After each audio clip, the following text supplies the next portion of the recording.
restaurant fell silent as the billionaire's friends waited for him to walk away from their cruel joke.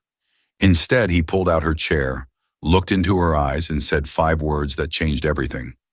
What happened next wasn't just unexpected. It rewired everyone's understanding of love itself. Before we dive into this incredible story, hit that subscribe button and turn on notifications, because stories like this remind us why love is the most powerful force on earth. Trust me, you won't want to miss a single moment of what happens next. Malcolm Rivers had everything money could buy. At 34, his tech company had made him one of the youngest billionaires in the country.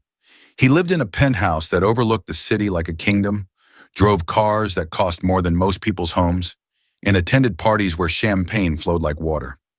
But here's the thing about having everything. It starts to feel like nothing when you have no one real to share it with.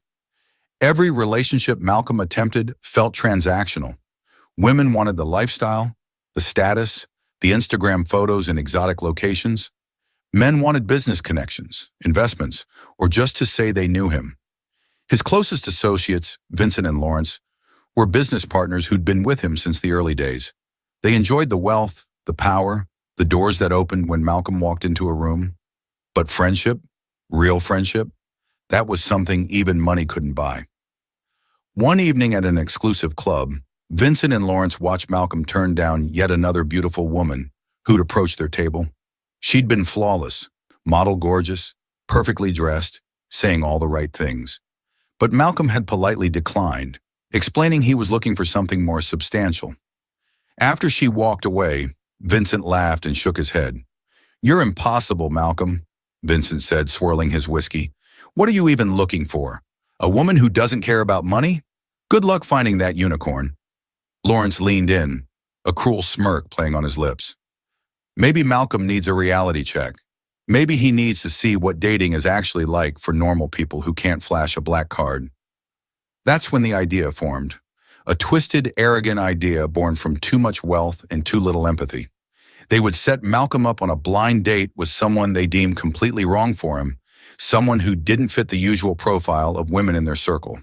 They scrolled through social media looking for the perfect target for their joke, and that's when they found Candace Brooks. Candace was a plus-size black woman who worked at a small independent bookstore downtown.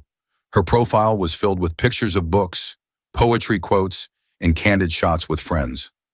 She was beautiful in a real, unfiltered way. Warm brown eyes, a genuine smile, curves that she didn't hide or apologize for. Vincent and Lawrence saw her as the perfect punchline. They created a fake dating profile matched with Candace and set up a blind date at one of the city's most expensive restaurants. The bet was simple: $50,000 if Malcolm stayed longer than 5 minutes. Malcolm knew nothing about the setup. Vincent simply told him they'd arranged a blind date with someone genuine, someone different. Malcolm was skeptical but intrigued. Maybe, just maybe, this would be different. Candace, meanwhile, was terrified. She'd been hurt before, stood up, rejected, laughed at. Her friend Simone had convinced her to try online dating one more time, insisting that the right person was out there. When a charming profile matched with her and suggested meeting at an upscale restaurant, Candace felt a flutter of hope mixed with dread. She spent hours picking out her dress, a deep burgundy that made her feel beautiful, despite the voice in her head telling her she wasn't enough. The restaurant was the kind of place where everything gleamed: crystal chandeliers, white tablecloths, servers who moved like dancers. Candace arrived first, her hands trembling slightly as she gave the reservation name. She was led to a quiet corner table, and as she sat down, she noticed 2 men at a nearby table watching her with barely concealed amusement. Something felt wrong, but she pushed the feeling aside. Then Malcolm walked in. He was exactly what his photos showed: tall, well-dressed, handsome in that polished way successful men often are. But it was his eyes that caught Candace's attention. They looked tired, like someone who'd seen too much and felt too little. As he entered, those eyes scanned the restaurant until they landed on her. For a split second, Candace saw something flicker across his face. Then he glanced toward the 2 men watching them, and his expression changed: understanding. Then anger. Malcolm realized immediately what Vincent and Lawrence had done.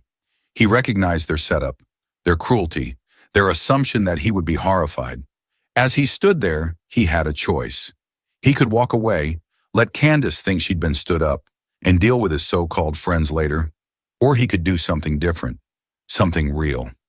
He walked toward the table, and Candace's breath caught in her throat. She'd been rejected enough times to recognize the signs, the hesitation, the apologetic smile, the excuse that was coming. She started to stand, ready to save them both the embarrassment. But Malcolm was faster. He pulled out her chair, gestured for her to sit, and as she looked up at him with confused, guarded eyes, he said 5 words that changed everything. "You have kind eyes, Candace." It wasn't a line. It wasn't flattery. It was an observation, spoken with such genuine warmth that Candace felt something crack inside her chest. Malcolm sat across from her, and instead of the awkward small talk she expected, he asked her about the book quote on her dating profile. It was from Toni Morrison, and when Candace explained why it resonated with her, Malcolm listened like her words were the most important thing in the world. They talked about books, how Candace had grown up in a home without many, how the public library had been her sanctuary, how she dreamed of creating that sanctuary for others. Malcolm told her about his mother, who'd been a librarian before she passed away, how she'd taught him that the greatest wealth was in stories, not stock portfolios. As they spoke, something extraordinary happened. The walls came down, the masks fell away. 2 people who'd been performing their entire lives suddenly found themselves being honest. Candace shared how exhausting it was to be invisible in a world obsessed with appearance, to be reduced to a body type before anyone saw her mind or heart. Malcolm confessed how isolating it was to be seen only as a bank account, to wonder if anyone would care about him if everything disappeared tomorrow. Their vulnerability created a bridge between them, and with each shared truth, they walked further across it toward each other. Malcolm reached across the table and gently held Candace's hand. "I'm glad you said yes to this date," he said quietly. "I haven't felt this real in years." Candace's eyes glistened with tears. For the first time in longer than she could remember, she felt seen, not judged, not fetishized, not tolerated, truly seen. That's when Vincent, emboldened by alcohol and arrogance, approached their table. His smile was sharp and cruel as he looked down at them. "Having a good time, Malcolm?" he asked, his voice dripping with mockery. Then he turned to Candace, and what he said next shattered everything. "You should know this whole thing was a joke, sweetheart. A bet. We set this up to teach Malcolm here a lesson about being too picky. $50,000 if he could stand to sit with you for more than 5 minutes." Vincent pulled out his phone, showing her the fake profile they'd created, the messages they'd sent, the cruel laughter behind it all. The color drained from Candace's face. Every insecurity she'd ever felt came rushing back, multiplied by 1,000. She'd been right all along. She wasn't worthy of this, of him, of any of it. The moment of connection she'd felt had been built on a foundation of lies and humiliation. She stood abruptly, her chair scraping against the floor, tears streaming down her face. Malcolm stood too, his fury directed at Vincent. "How dare you," he said, his voice low and dangerous. The entire restaurant had fallen silent, watching the confrontation unfold. "How dare you use another human being as a punchline for your entertainment?" Lawrence called from their table. "Oh, come on, Malcolm. Don't act like you weren't in on it. We all know she's not your type." Something inside Malcolm snapped. He turned to address not just Vincent and Lawrence, but the entire restaurant. His voice rang out clear and strong. "This woman showed me more humanity in 1 hour than either of you have shown in 10 years. She's intelligent, compassionate, and real. Qualities you wouldn't recognize if they were written on your overpriced watches. Whatever business we had together is over. Whatever friendship I thought we had was clearly my delusion." He turned back to Candace, his anger melting into desperation. "Candace, please, don't let their cruelty erase what just happened between us. That was real. I swear to you that was real." But Candace was already backing away, shaking her head. "How can I believe anything about this was real?" she whispered. "I was right all along. This," she gestured between them. "People like you don't want people like me." "Not really." She turned and walked out of the restaurant, leaving Malcolm standing there with his heart breaking in ways money could never fix. The following days were torture for Malcolm. He called, she didn't answer. He texted, she blocked his number. He sent flowers to her workplace, and they were returned. Every attempt to reach her was met with silence, and Malcolm understood why. Trust once broken couldn't be bought back. But he also knew something else. What they'd shared in that restaurant before the reveal was the most genuine connection he'd ever experienced. He wasn't going to let it go without showing her, in a way that transcended words, that she had changed him. Malcolm started visiting the bookstore where Candace worked. He didn't approach her, didn't make a scene. He simply came in, bought books, and left notes inside them. Poetry, quotes, apologies written from the soul. Candace ignored him, but she read every note. She told herself she was strong enough to resist, that she wouldn't be fooled again. But late at night, alone in her apartment, she'd reread his words and remember how it felt when he held her hand. Then Malcolm learned about Candace's dream. Through conversations with her coworker and some careful research, he discovered that Candace had always wanted to open a community library in her neighborhood. A place where kids could come after school, where families could access books regardless of income, where stories could change lives the way they'd once changed hers. It was a beautiful dream, and Malcolm decided to make it real.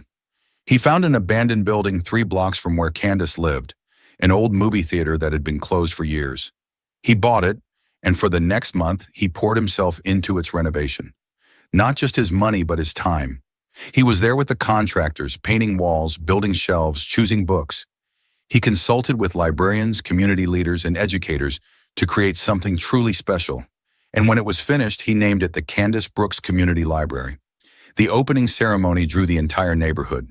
People came curious, confused, excited. Free books? A beautiful space just for them? It seemed too good to be true. Candace heard about it from Simone, who practically dragged her there. As Candace walked up to the building and saw her name above the doors, she stopped breathing. Her hands covered her mouth as tears spilled down her cheeks. She walked inside, and it was everything she'd ever dreamed. Children's sections with colorful murals, cozy reading nooks with soft lighting, computers for job searches and homework, meeting rooms for community groups. Every detail reflected the dream she'd shared with Malcolm that night, the dream she thought no one had truly heard. Malcolm stood in the center of the main room, waiting. When Candace saw him, their eyes met across the space, and the world fell away. She walked toward him slowly, looking around with wonder and disbelief. "Why?" she whispered. "Why would you do this?" Malcolm's voice was gentle but firm. "Because I can't undo how we met. I can't erase what Vincent and Lawrence did, and I can't force you to trust me. But I can show you who I want to become. With you." Candace, that night in the restaurant, before everything fell apart, I felt something I've never felt before. You made me feel like I mattered beyond my bank account. You saw me, the real me, and I saw you. Your brilliance, your kindness, your strength.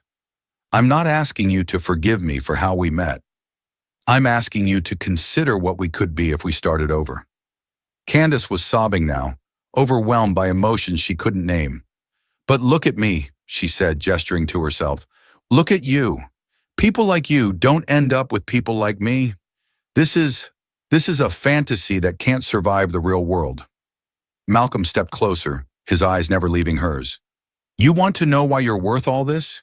Because you're the first person who made me feel like I was worth something beyond my wallet. You asked about my mother, my dreams, what kept me up at night. You cared about the substance of who I am. That's rarer than any diamond, Candace. And as for how you look, you're beautiful. But more than that, you're brave. You showed up to that date despite every fear telling you not to. You're building a life of meaning in a world obsessed with superficiality. You're exactly the kind of person I want beside me, if you'll have me." Candace looked around at the library, at the children already pulling books from shelves, at the dream made real. Then she looked back at Malcolm, at the vulnerability in his eyes, at the man who'd spent a month building her a cathedral of stories because words had failed him. "I'm terrified," she admitted. "Me too," Malcolm said, reaching for her hand. "But I'd rather be terrified with you than comfortable with anyone else." Candace let him take her hand, and as their fingers intertwined, something clicked into place. This wasn't a fairy tale. It was messier than that, more complicated, more real. But it was theirs. 6 months later, the library had become the heart of the community. Candace ran it with passion and purpose, and Malcolm had stepped back from the relentless pursuit of more money to focus on what actually mattered. They spent evenings reading poetry together in the quiet library after hours, their voices soft in the sacred space of stories. Malcolm had changed, become humbler, more present, more human. Candace had bloomed, confident, radiant, loved not despite who she was, but because of it. One evening, as the last rays of sunlight streamed through the library windows, Malcolm got down on one knee. He didn't pull out a massive diamond or orchestrate an elaborate proposal. Instead, he held out his mother's simple gold band, the one she'd worn for 30 years, the one that symbolized real love, enduring love. "Candace Brooks," he said, his voice thick with emotion, "will you build a lifetime of stories with me?" Candace looked down at the man who'd seen her when the world looked away, who'd chosen her when it would have been easier to walk away, who'd proven that love wasn't about perfection, it was about showing up every day with honesty and courage. "Yes," she whispered. "Yes, 1,000 times yes." As Malcolm slipped the ring on her finger and stood to kiss her, the story came full circle. What began as a cruel joke had transformed into something those shallow men could never understand. A love story built not on appearance or wealth, but on the revolutionary act of seeing and being seen.